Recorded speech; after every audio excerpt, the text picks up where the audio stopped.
Shalom, salam berkat dari kami untuk pendengar sekalian. Saat ini pendengar akan diberkati dengan program Hari Ini Harinya Tuhan bagian yang ke-8. Sebuah program rohani tentang doktrin Alkitab yang menolong kita untuk semakin tertanam dalam kebenaran firman dan bertumbuh dalam kemuliaan. Bersama hambanya, Pendeta Gilbert Lumoindong, STH. Banyak orang merasa doktrin Alkitab sebagai sesuatu yang membingungkan. Tetapi tahukah saudara bahwa doktrin Alkitab intinya adalah memahami Alkitab dengan benar, dengan pemahaman yang sistematis, sehingga kita terus dapat tertanam di dalam kebenaran firman, sehingga kita terus bertumbuh di dalam kemuliaan Allah. Buka hati saudara sekalian untuk menerima berkat-berkat firman-Nya hari ini. Hidup Kristen tidak pernah dapat dipisahkan dari kesiapan untuk melayani. Dan kalau kita pelajari tentang pelayanan, maka kita dapat melihat beberapa hal penting tentang pelayanan. Yang pertama, kita belajar bahwa pelayanan adalah anugerah. Kenapa saya katakan anugerah? Karena siapa sih sebetulnya kita?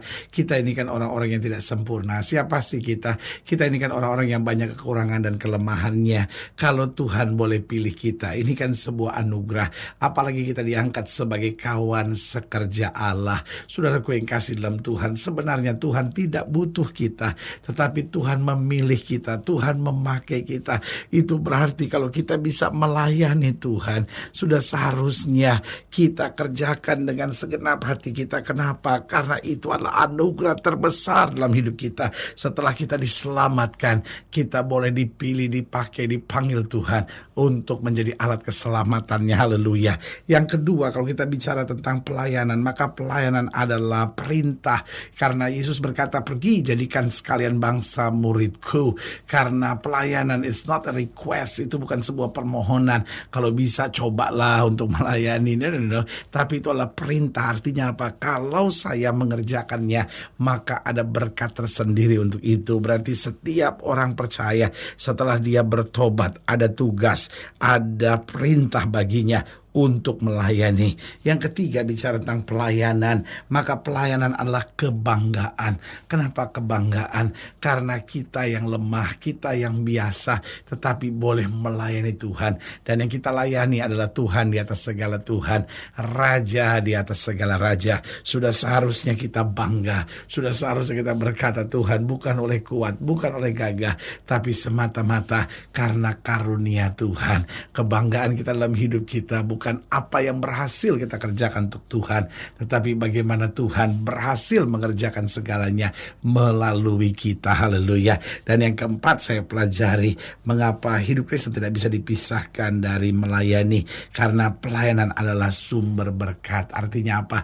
Ketika kita melayani Tuhan, ketika kita sungguh-sungguh buat Tuhan, maka saudaraku yang kasih dalam Tuhan, berkat Tuhan yang bernama kesehatan, berkat Tuhan yang bernama penyertaan, berkat Tuhan yang bernama damai sejahtera, berkat Tuhan yang bernama pemeliharaan yang sempurna akan terus ada dalam hidup kita. Haleluya. Selamat datang dalam program kita hari ini, Harinya Tuhan. Sebuah program rohani yang kembali mengingatkan kepada kita betapa pentingnya kita menjadikan firman Tuhan sebagai dasar keseharian hidup kita. Karena selama kita menjadikan firman Tuhan sebagai dasar keseharian hidup kita, langkah-langkah ke depan kita penuh dengan kepastian, kemenangan, berkat, mujizat, dan perkara-perkara besar. Haleluya. Dan dalam program ini kita sedang membahas tentang mengerjakan pekerjaan Tuhan dengan lalai.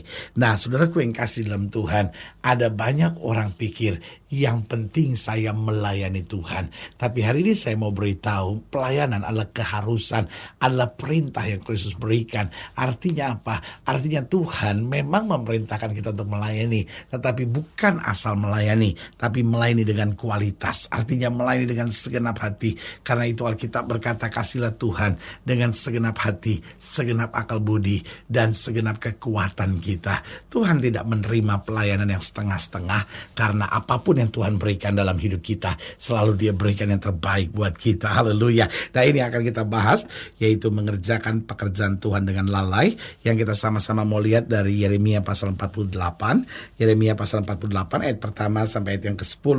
Yeremia 48 ayat pertama sampai 10 di bawah judul mengenai Moab. Demikian firman Tuhan. Mengenai Moab, beginilah firman Tuhan semesta alam Allah Israel. Celakalah Nebo, sebab kota itu sudah dibinasakan. Kiryataim telah menjadi malu dan direbut. Kota benteng itu menjadi malu dan terkejut. Lenyaplah sudah kemegahan Moab. Di Heshbon orang merencanakan malapetaka terhadapnya. Marilah kita melenyapkannya sebagai bangsa. Juga engkau, hai Madmen, akan dibungkamkan. Engkau akan dikejar-kejar pedang. Dengar teriakan dari Horonaim, kebinasaan, kehancuran besar. Moab telah hancur lebur. Kedengaran orang berteriak sampai ke Zoar. Sungguh orang mendaki pendakian Luhit sambil menangis. Sungguh di jalan turun ke Horonaim orang mendengar teriak karena ditimpa bencana. Larilah, selamatkanlah nyawamu. Jadilah seperti keledai liar di padang gurun. Sungguh oleh karena engkau percaya kepada bentengmu dan perbendaharanmu, maka engkau pun akan direbut. Kamu akan pergi ke dalam pembuangan bersama-sama dengan para imam dan pemukanya. Peminasa akan datang ke setiap kota. Tidak ada kota yang terluput. Lembah akan binasa, tanah datar habis musnah. Seperti yang difirmankan Tuhan. Berikanlah sayap kepada Moab, supaya ia lari terbang. Kota-kotanya akan menjadi sunyi sepi.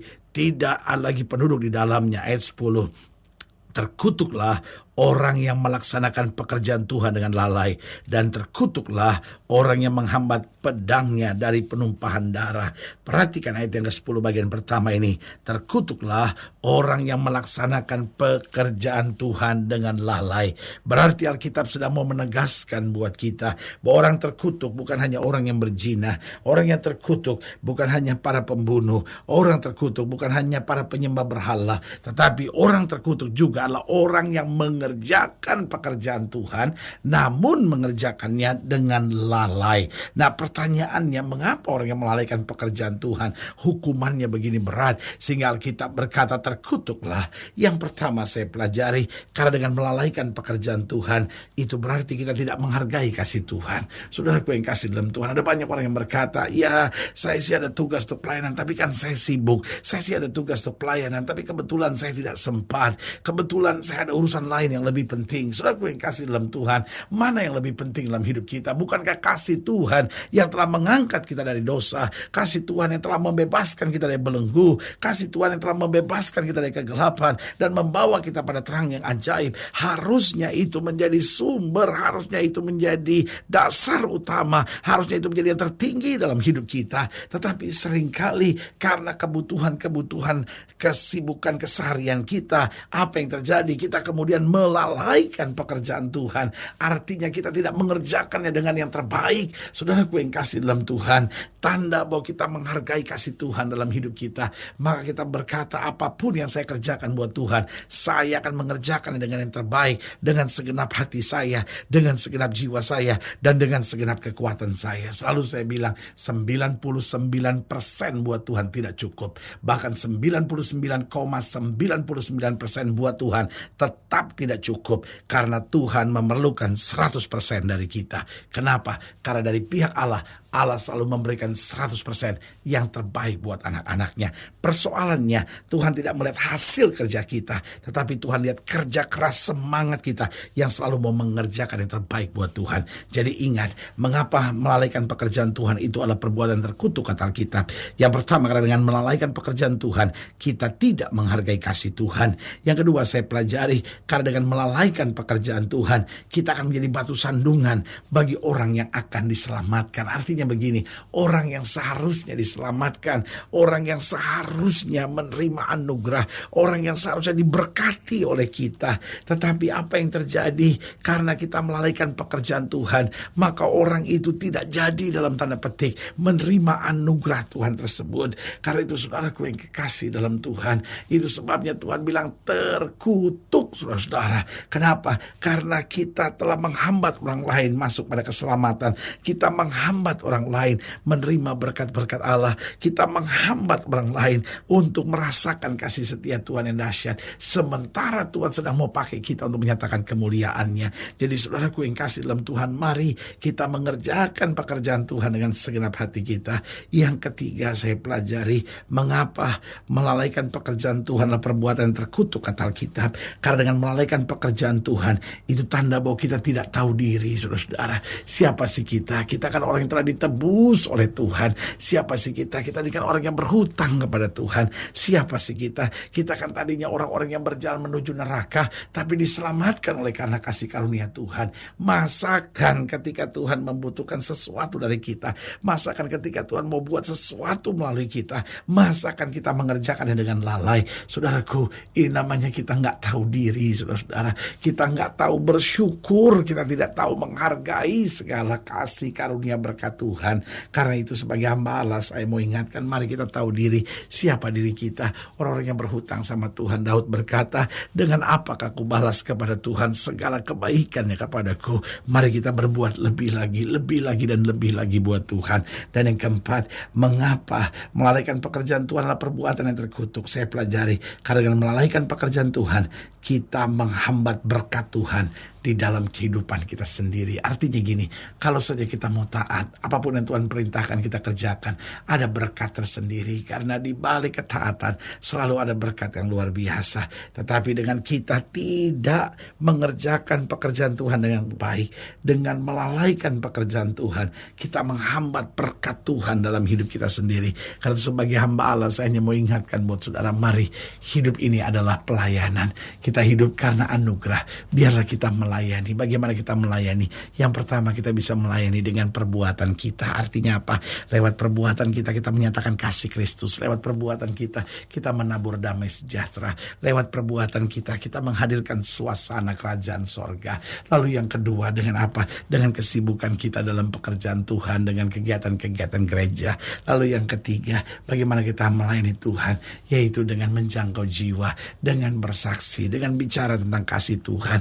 Lalu yang keempat, bagaimana kita melayani Tuhan? Dengan menolong orang yang membutuhkan. Kadangkala orang butuh uluran tangan kita. Kadangkala orang butuh kata-kata kekuatan. Waktu kita dengan segenap hati mengerjakan untuk Tuhan, maka hidup kita menyatakan kasih kemuliaan Tuhan bagi orang lain. Haleluya. Saudaraku yang kasih dalam Tuhan, jika saudara ingin dilayani lebih jauh, hubungi kami melalui telepon, hubungi kami melalui surat, kunjungi website kami.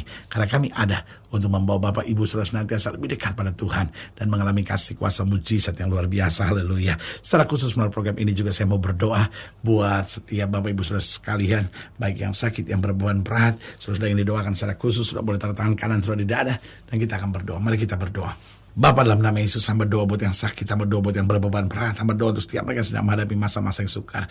Karena hamba percaya bahwa bagi Allah tidak ada perkara yang mustahil. Bapa, hamba berdoa di dalam nama Yesus, Tuhan jamah. Yang sakit Tuhan sembuhkan, yang lemah Tuhan kuatkan, yang susah Tuhan hiburkan, yang jatuh Tuhan angkat. Bahkan yang berbeban berat, mereka mungkin hari-hari ini sedang mengerjakan pekerjaan Tuhan tapi lalai, tidak sungguh-sungguh, tidak ada semangat lagi. Hamba doa di dalam nama Yesus, Tuhan kasih kekuatan, Tuhan beri damai sejahtera, Tuhan beri sukacita yang berkelimpahan, sehingga mulai hari ini kami semua mengerjakan pekerjaan Tuhan dengan yang terbaik. Di dalam nama Yesus kami berdoa. Haleluya. Amin. Saudara gue yang kasih dalam Tuhan, kita sudah berdoa. Ingat, tidak pernah Allah lalai menepati janjinya. Inilah saatnya buat kita untuk bangkit, bersemangat, bersukacita dalam menghadapi segala perkara. Karena kita tahu Yesus hidup, Yesus berkuasa, dan selalu menyediakan yang terbaik buat anak-anaknya. Doa saya menyertai saudara. Sampai berjumpa pada program berikut. Dan jangan lupa, jadikan hari ini harinya Tuhan. Haleluya. Harinya Tuhan. Haleluya. Harinya Tuhan.